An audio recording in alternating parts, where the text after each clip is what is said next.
What's going on? This is truly a living nightmare that's not going away. Christianity in Mosul is dead, and a Christian Holocaust is in our midst. 7 weeks ago, we went to Washington, D.C., and we actually were calling this a Christian genocide. And since then, day by day, it's getting worse and worse. More children are being beheaded. Mothers are being raped and killed. The fathers are being hung. Right now, 300,000 Christians are in Iraq, fleeing, living in neighboring cities, just wanting a chance not just to survive, but to live. And we've been calling on State Department. We had a meeting at the White House last week with Ben Rhodes, myself and other Chaldean community leaders throughout the country.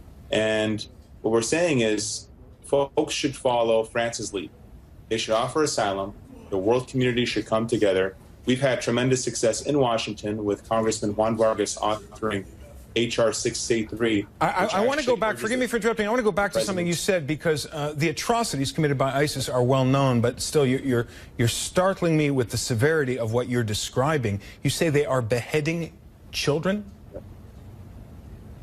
They are systematically beheading children and mothers and fathers. The world hasn't seen an evil like this for generations. There's actually a park in Mosul that they've actually beheaded children and put their heads on a stick, and they have them in the park. This is crimes against humanity. The whole world should come together. This is much broader than a community or a faith. This is crimes against humanity, and they're doing the most horrendous, the most heartbreaking crimes you could think of.